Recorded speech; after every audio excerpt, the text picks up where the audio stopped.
Alright, so we'll be starting with tutorial 9. These are the questions that we'll be taking today. You can note them down if you want. So let's start with the first problem, which is problem 6.1.3. And the question says, a radio program gives concert tickets to the fourth caller with the right answer to a question. Of the people who call, 25% know the answer. Phone calls are independent of one another. The random variable nr indicates the number of phone calls taken when the rth correct answer arrives. If the fourth correct answer arrives on the 8th call, then n4 is equal to 8. So basically, the probability of knowing the answer or having the correct answer is 25% or 1 by 4. And the probability of not knowing the answer or giving an incorrect answer is 3 by 4. So the first part says, what is the PMF of N1? The number of calls needed to obtain the first correct answer. So you can observe that basically to get the first correct answer at N1th call, all the calls before the N1th call should have the incorrect answer.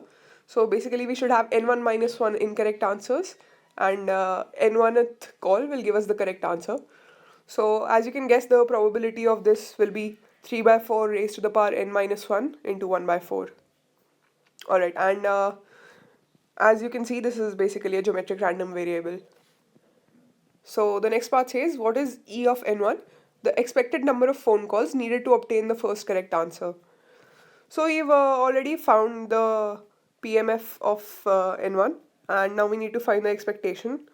As we mentioned previously, n1 is a geometric random variable, and we'll see how to find the expectation of a geometric random variable. So E of x is equal to sigma xpx, which is equal to, in our case, sigma k into p into 1 minus p raised to the power k minus 1 for k equal to 1 to infinity. And here p does not contain any term related to k, so we'll take that out of the product, and we're left with p into sigma k 1 minus p raised to the power k minus 1. Now this term is basically the derivative of the summation of 1 minus p raised to the power k, and 1 minus p raised to the power k from k is equal to 1 to infinity will basically converge, as 1 minus p, the value 1 minus p is smaller than 1. So here we have the derivative of a summation, which can also be evaluated as the summation of derivatives. So basically we'll evaluate the summation sigma k equal to 1 to infinity 1 minus p raised to the power k, and this is basically a GP, and then we'll take the derivative of it. So finally the answer that we get is p into 1 upon p square, which is equal to 1 by p. And so this is a common result actually. N1 is a geometric random variable with parameter p is equal to 1 by 4, and the expected value for geometric random variables is known to be 1 over p, which in our case will be 1 over 1 by 4, and thus the expected value of N1 is equal to 4. Right. So the next part of the question says, what is the PMF of N4? The number of phone calls needed to obtain the fourth correct answer. So, alright. So to the number of phone calls needed to obtain the fourth correct answer. So in all the calls before the N4th call, there should be 3 correct answers and the remaining should be incorrect answers. So as you can guess, this will be n minus 1 C3, 3 by 4 raised to the power n minus 4 into 1 by 4 raised to the power 4. So here we use the same logic as part A, and we recognize that for n to be the fourth correct answer, the previous n minus 1 calls should have exactly 3 correct answers, and the fourth correct answer should arrive on the nth call. And this is basically the Pascal random variable. Alright, so the next part says, what is E of n4? Hint, n4 can be written as the independent sum. n4 is equal to k1 plus k2 plus k3 plus k4, where each ki is distributed identically to n1. So basically what does this mean? This will basically make it easier for us to evaluate the expectation if we divide n4 as a sum of 4 random variables which are all identically distributed. So if we divide the sample space of n4, so from the first call to the n1th call is our random variable k1. From the n plus 1th call to the n2th call is our random variable k2, and so on and so forth. We have k3 and k4. Now, if you observe these events, they're not overlapping and they're all identically distributed. So basically, E of n4 can be described as E of k1 plus k2 plus k3 plus k4. Now, since these are independent, this becomes E of k1 plus E of k2 plus E of k3 plus E of k4. Now, each of k1, k2, k3, and k4 are identically distributed to n1. So E of k1 is equal to E of k2 is equal to E of k3, which is basically equal to E of n1, which we evaluated to be equal to 4. So essentially, the expected value of n4 will be 4 times the expected value of n1, which will be equal to 16. So let's move on to the next problem, which is problem 6.1.4, and the question says random variables x and y have joint PDF fxy is equal to 2 for x greater than equal to 0, y greater than equal to 0, and x plus y less than equal to 1, and 0 otherwise. And we have to find what is the variance of w is equal to x plus y. So the random variable w here is the sum of two random variables x and y, and we have to find its variance. So for basically variance of sum of two random variables, we have the formula variance of w is equal to variance of x plus variance of y plus 2 times covariance of x and y. And so basically we'll first have to find the variance of x and variance of y, and then we'll have to find the covariance of x and y. So to find each of these terms, we'll be using the formula E of x is equal to x fx of x dx for all possible integrated over all possible values of x, and the PDF of x fx of x is equal to the integral of the joint PDF of x and y fxy integrated over all possible values of y. And so if we combine these two formulae, we get E of x is equal to x fxy dx dy integrated over all possible values of x and y. So these are the formulae we'll be using to find the variance and covariance later. So basically, to find the variance, we need to find E of x and E of x square. And so to find E of x, we have x into fxy, which is 2 dx dy. So the limits of y will range from 0 to 1 minus x, as we have y greater than equal to 0 and x plus y less than equal to 1. And the limits of x will range from 0 to 1. Alternatively, you could also have the limits of x ranging from 0 to 1 minus y, and the limits of y ranging from 0 to 1. Basically, it should just occupy the whole area in which the function is defined. Right, so we have ex is equal to x into fxy dx dy integrated over all possible values of x and y. So we have 2x dx dy, limits of y from 0 to 1 minus x, and limits of x from 0 to 1.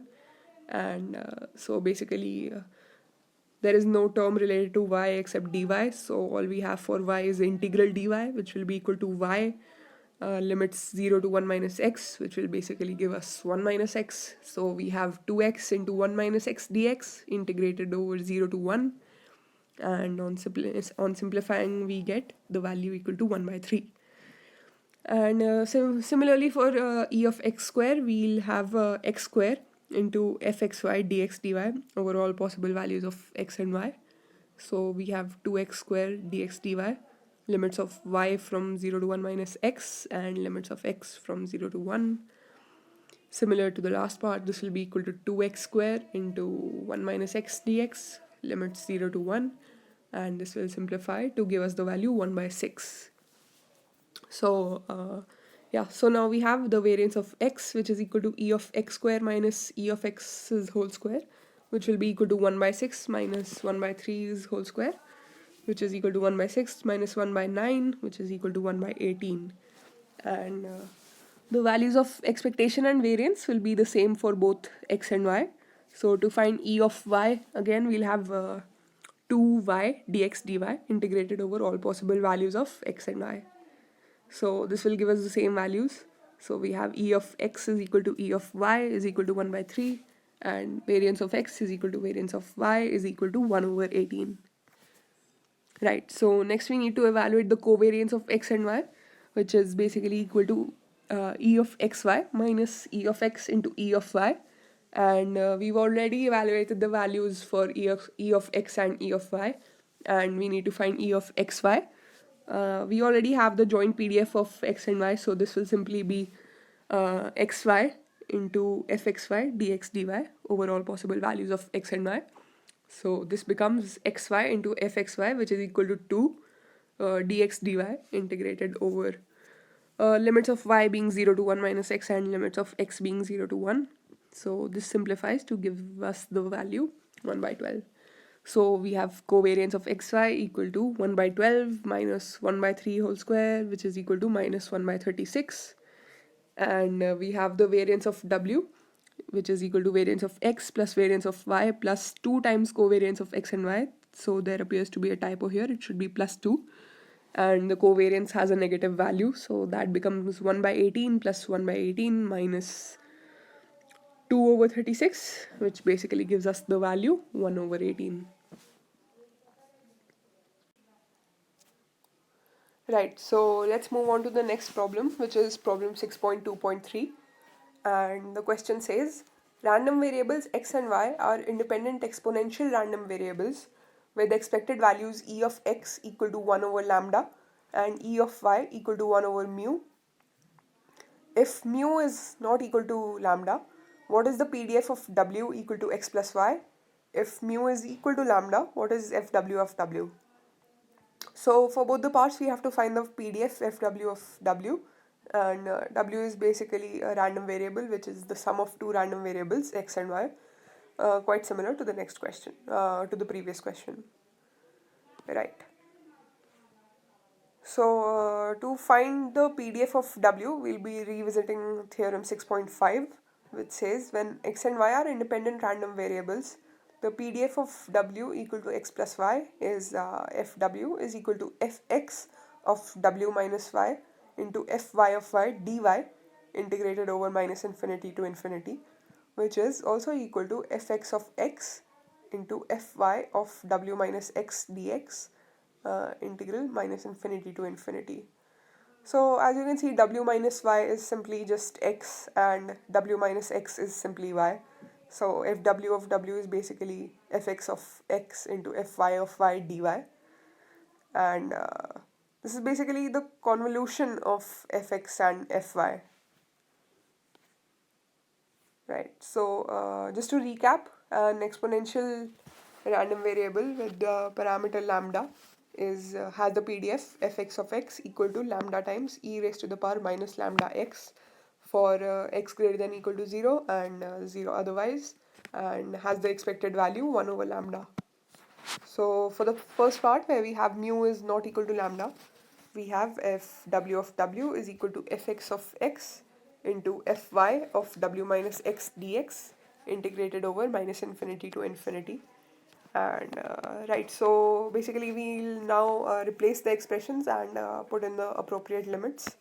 So fx of x is equal to lambda e raised to the power minus lambda x, and fy of w minus x will be equal to mu times e raised to the power minus mu times w minus x, and this has to be integrated over x. And so now to add the limits. So the argument of the first term, which is fx of x, and the argument is x, should be greater than equal to 0, and the argument of the second term, which is fy of w minus x, and the argument being w minus x, should also be greater than 0, as and this is because you can see at the top that exponential random variable is only defined for positive values of the argument, I mean non-negative values of the argument. So we have the limits that x should be greater than equal to 0 and w minus x should be greater than equal to 0. So this gives us that x should be less than equal to w. So the limits will be 0 to w. And so to simplify this expression, we can take out lambda, mu and e raised to the power minus mu w from the integral. And what we have left inside the integral is basically e raised to the power minus of lambda minus mu x dx integrated over 0 to w. And on simplifying this expression, what we get is lambda mu divided by lambda minus mu e raised to the power minus lambda mu minus mu w minus e raised to the power minus lambda w for w greater than or equal to 0 and 0 otherwise. So for the next part, we have mu is equal to lambda, and we cannot just replace the values of mu as lambda or lambda as mu in the previous part, because that will give us the denominator as being 0, and which is not a valid solution. And so right, we'll derive this again, I suppose. So again, we'll be using the same formula. Fw of w is equal to fx of x into fy of w minus x dx, integrated over minus infinity to infinity. So the limits remain same, 0 to w, and fx of x also remains same, lambda e to the power minus lambda x. But fy of w minus x now becomes lambda e raised to the power minus lambda times w minus x. So taking out some terms out of the integral, we have lambda square e to the power minus lambda w, and inside the integral what we have left is e raised to the power minus lambda x into e raised to the power lambda x. So these will multiply to give us 1, and so we just have integral dx now integrated over 0 to w. So on simplifying, what we get is lambda square w e raised to the power minus lambda w for w greater than or equal to 0 and 0 otherwise. Right, so let's move on to the next question, which is problem 6.25 or 2.5, which says that continuous random variables x and y have joint PDF fxy of x comma y. Show that w equal to x minus y has PDF fw of w is equal to integral minus infinity to infinity fxy of y plus w comma y dy, and use a variable substitution to show fw of w is equal to fxy x comma x minus w dx integrated over minus infinity to infinity. Right, so in this question we have a random variable w, which is equal to the difference of two random variables x and y, and we have to show that fw of w is equal to integral minus infinity to infinity fxy y plus w comma y dy. Right, so we'll start off with the CDF of w, which is capital F. Fw of w is the probability that capital W is less than or equal to small w, and capital W we saw is defined as x minus y. So this is the probability that x minus y is less than or equal to small w, which is the probability that x is less than or equal to y plus small w. So the probability that x is less than or equal to a certain value will be integral fx of x dx limits minus infinity to that certain value, which for this question is y plus w. So on this is basically the equation written in red on the right, which is integral fx of x dx limits minus infinity to y plus w, and fx of x can be defined as the integral of the joint PDF fxy x comma y dy limits minus infinity to infinity, basically the joint PDF integrated over all possible values of y. So we have a term for the CDF of w, and to find the PDF we'll basically differentiate the CDF with respect to w. So we have d over dw of capital F of w.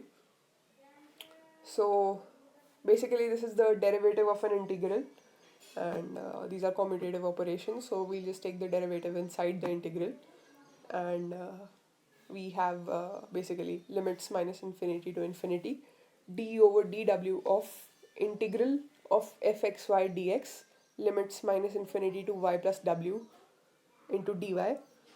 So the terms have been rearranged a little to make it a little convenient. You'll see how this makes it easier for us.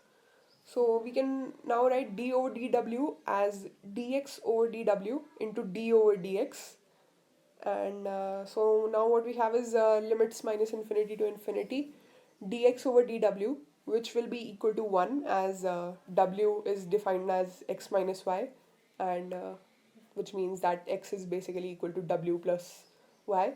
So differentiating both sides, we'll get dx over dw is equal to 1.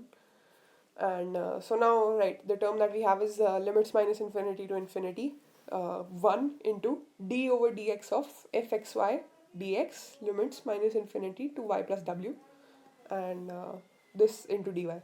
So we basically have the differentiation with respect to x of an integral with respect to x of an integration over x. So this will basically give us integral minus infinity to infinity f of x comma y w plus y comma y dy.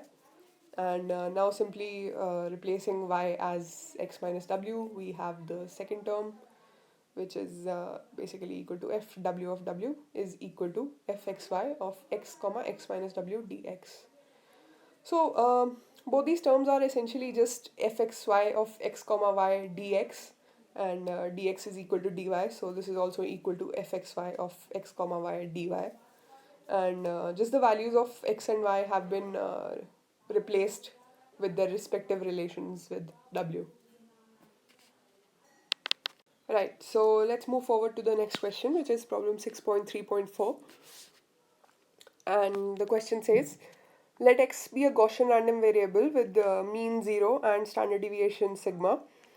Use the moment generating function to show that e of x is equal to 0, e of x square is equal to sigma square, e of x cube is equal to 0, and e of x raised to the power 4 is equal to 3 sigma raised to the power 4. Let y be a Gaussian random variable with mean mu and standard deviation sigma.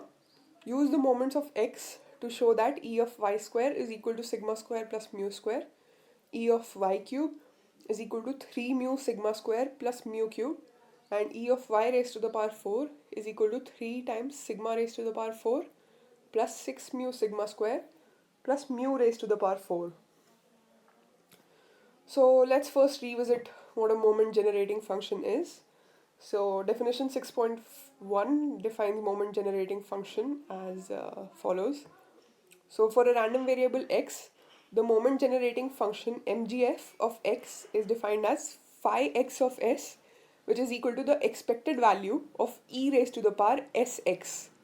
And expected value of e raised to the power sx, as we know, for a continuous random variable will be the integral phi x of s equal to e raised to the power sx into fx of x dx, integrated over minus infinity to infinity. And for a discrete random variable, it will be the summation. So for a discrete random variable y, the mgf is fy of s equal to summation e raised to the power syi into py of yi, yi belonging to the set of all possible values of y. And let's again revisit theorem 6.6, which says that a random variable x with mgf phi x of s has the nth moment e of x raised to the power n is equal to the nth derivative of phi x of s with respect to s evaluated at s is equal to 0.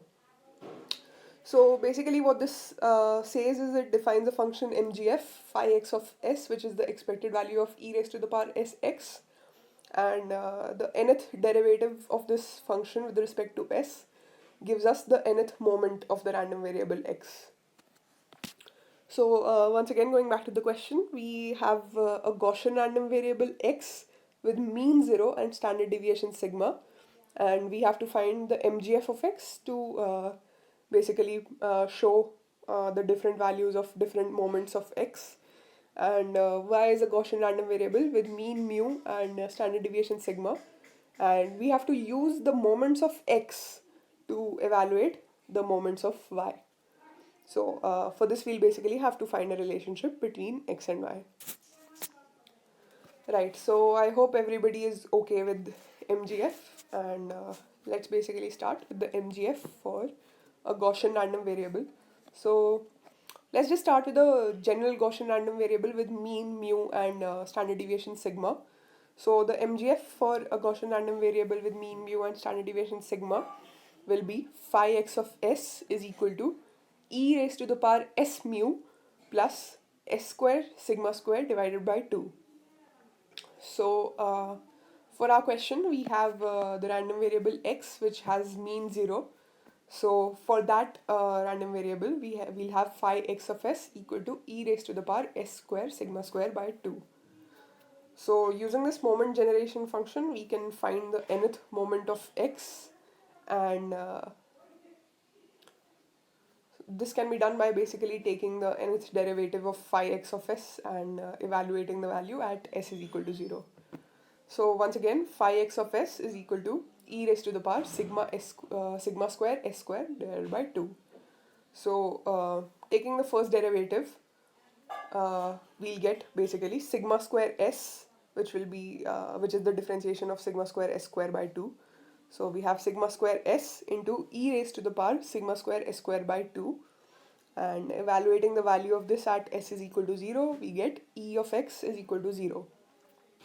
Now taking the second derivative of phi x of s, or the derivative of sigma square s e raised to the power sigma square s square by 2, we have basically sigma square into derivative of s with respect to s, which is equal to 1, into e raised to the power sigma square s square by 2 plus sigma square s into the derivative of sigma square s square by 2, which will be equal to again sigma square s.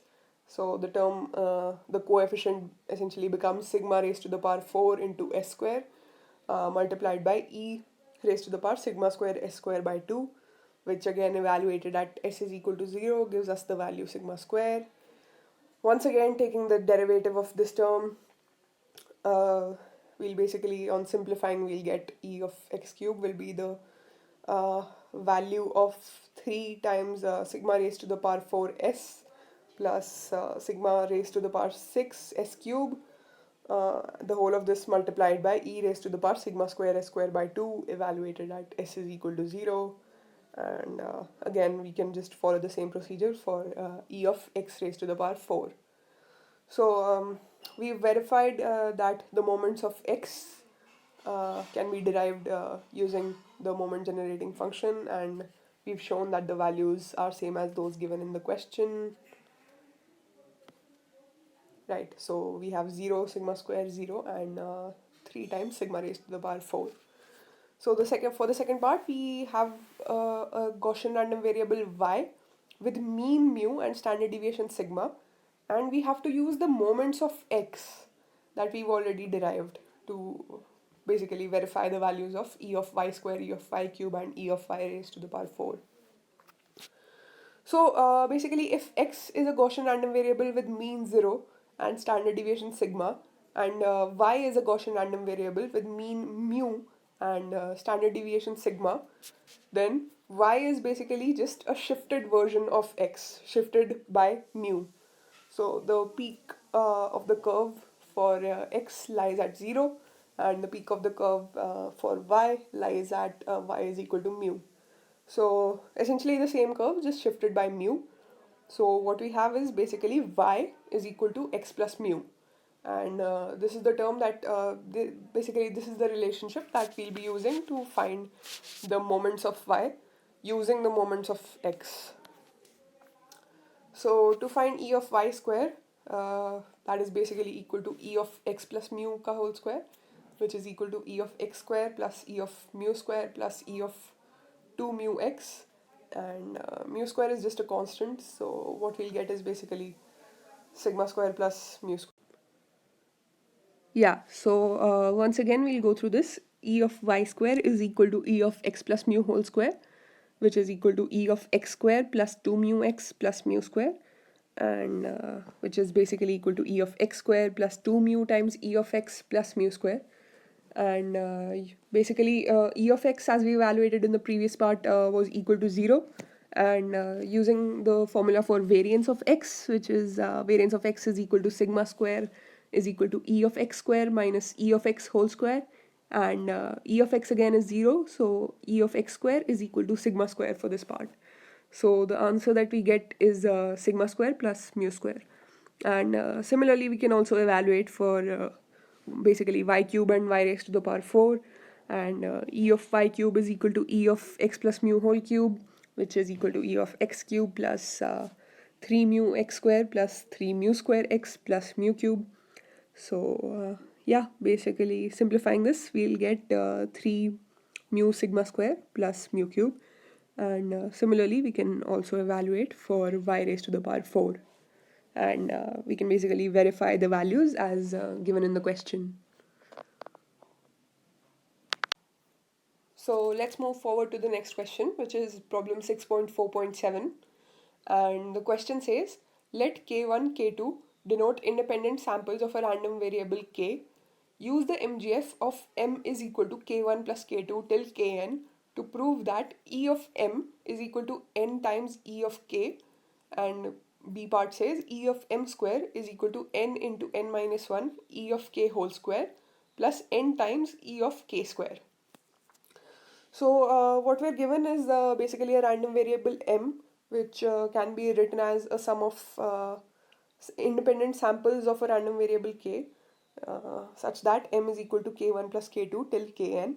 And we basically have to derive the relationships between the expectation, the first moment of m and k, and the second moment of m, and the first and second moments of k.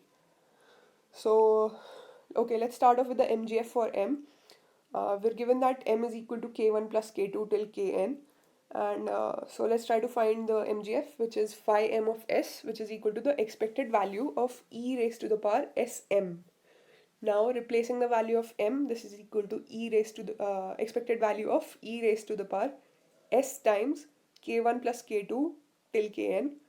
Now we can basically write this term as the product of exponential terms, which basically gives us the expected value of e raised to the power sk1 into e raised to the power sk2 till e raised to the power skn. And since ki are independent, we can basically separate the expectation terms and multiply the individual expectations, which gives us expected value of e raised to the power sk1 into expected value of e raised to the power sk2 multiplied till e raised to the till expected value of e raised to the power skn. Now each of these terms is basically the MGF of k. So basically what we get is that phi m of s is equal to phi k of s raised to the power n. And we can basically use this relationship to derive basically the relationship between the moments of m and k. Right, so we have phi m of s is equal to phi k of s raised to the power n.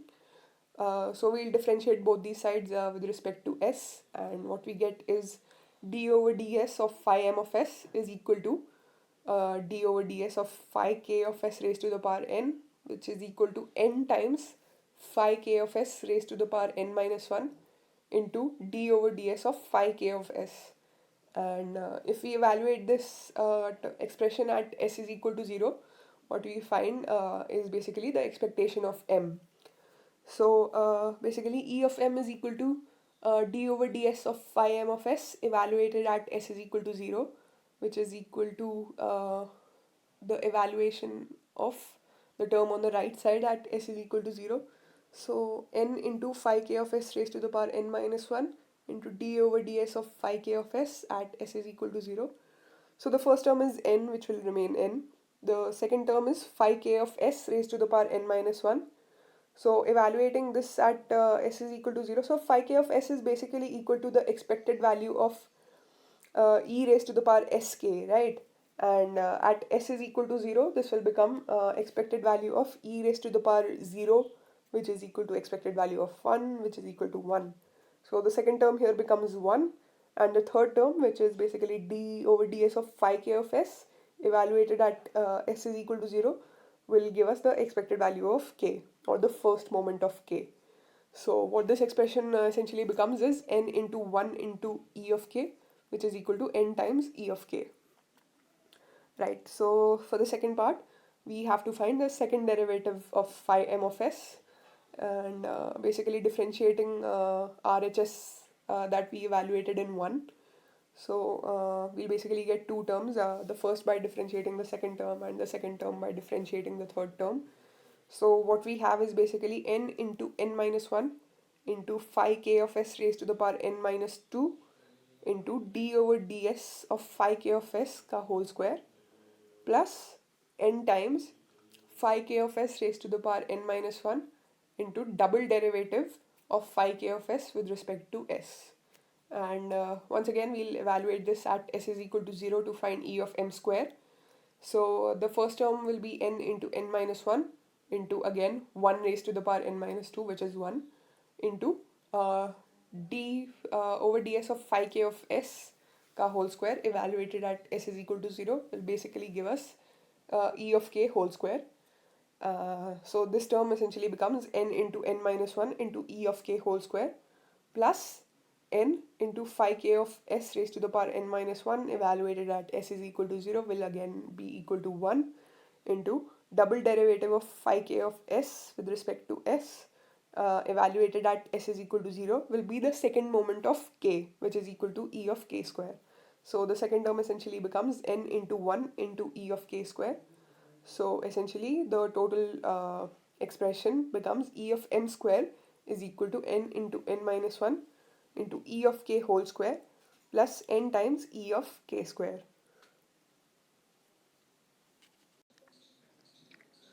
So let's move forward with the next question, which is problem 6.6.1.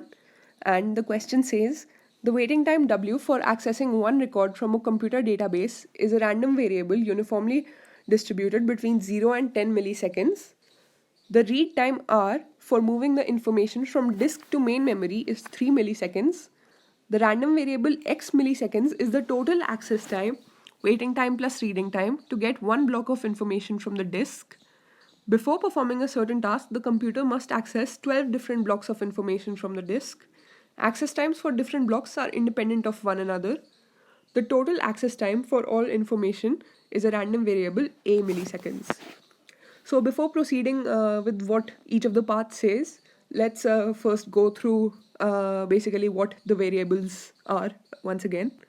So W is the waiting time for accessing a record, and it is a uniform random variable between 0 to 10 milliseconds.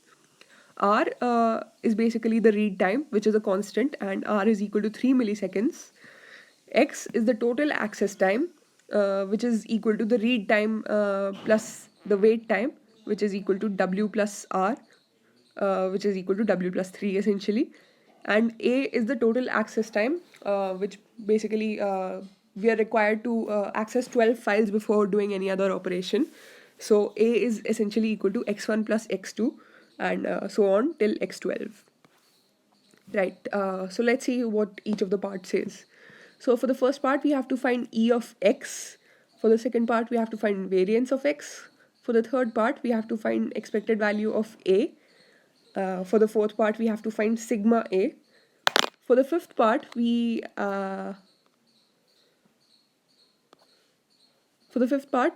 have used the central limit theorem to estimate P of A greater than 116 milliseconds, the probability that the total access time exceeds 116 milliseconds.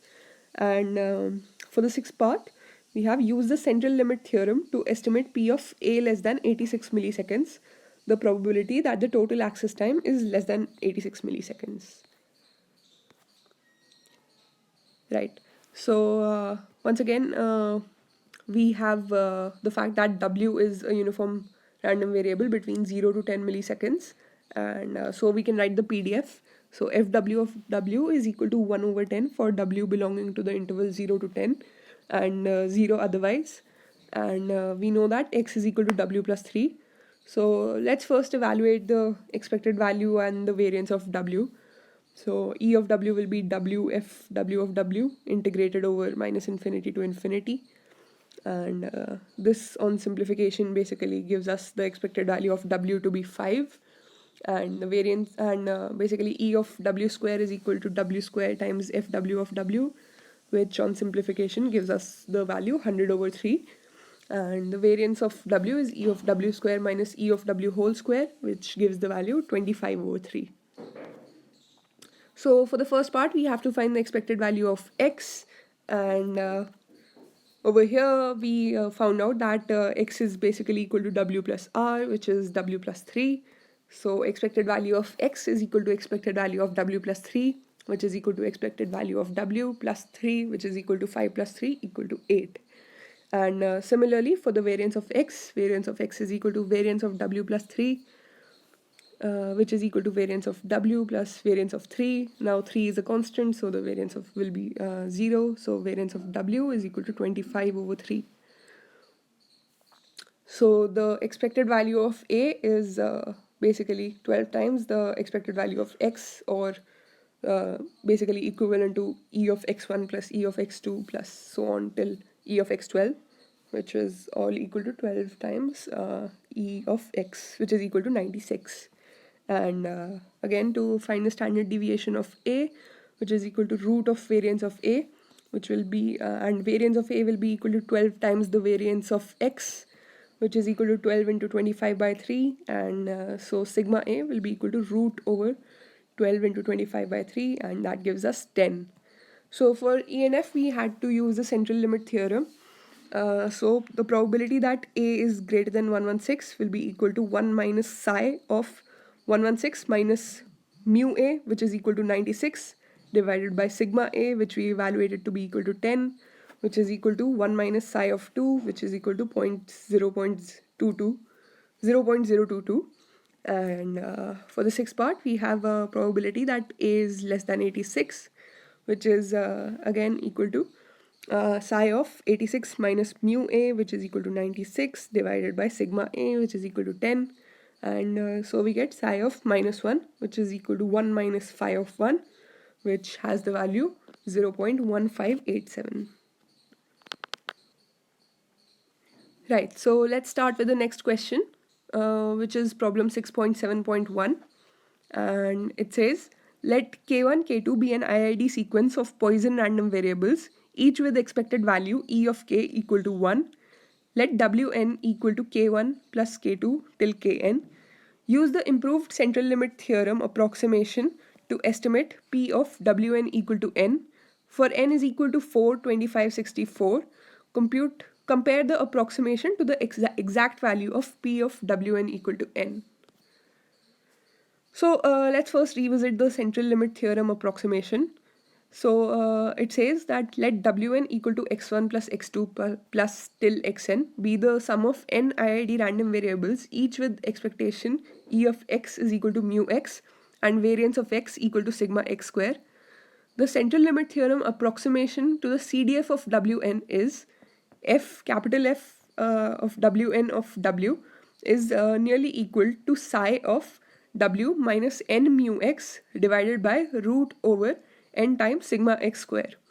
And this definition is often called the Gaussian approximation of wn. So in the question, what we have is basically a sum of IID Poisson random variables, and the sum of IID Poisson random variables is also a Poisson random variable. So basically wn is a Poisson random variable with mean e of wn equal to n times e of k, which is equal to n, and basically wn has a variance equal to n, and the PMF defined as follows. So p of wn is basically equal to n raised to the power w e raised to the power minus n divided by w factorial for w equal to 0, 1, 2 and 0 otherwise. So basically using this, what we understand is that the probability that wn is equal to n is pwn of n, which is equal to n raised to the power n e to the power minus n divided by n factorial. So basically using the properties of Poisson random variables, we've basically found what the exact value of p of wn equal to n will be. So now we basically need to evaluate using the central limit theorem. And the reason why we use the central limit theorem is because even though we have the exact formula, it's often pretty difficult to calculate the value of this, because for large values of n, it'll be really tough to evaluate the value of n factorial. So basically using central limit theorem, we have access to the values of psi, and we can just use those to basically get an easy approximation. So the probability that Wn is equal to n will be the probability that Wn is less than equal to some n plus delta and greater than equal to some n minus delta. And delta here is basically a small value, and for the purpose of this solution we've taken this delta to be basically equal to 0.5. So this is approximately equal to psi of n plus 0.5 minus n divided by root n minus psi of n minus 0.5 minus n divided by root n. So basically psi at a point just ahead of n minus psi at a point just behind of n. So this basically simplifies to give us 2 psi of 1 over 2 root n minus 1. And so in the table at the bottom, what we have are basically the exact and the approximate values. For n equal to 1, the exact value is 0.3679 and approximate value is 0.3829. And as we see, for smaller values of n, there seems to be a small error. But as and when we get to larger values of n, the error becomes even smaller, and the values seem to be approximately equal. So yeah, basically this central limit theorem is often used for large values of n when computation of n factorial and other such values may be difficult.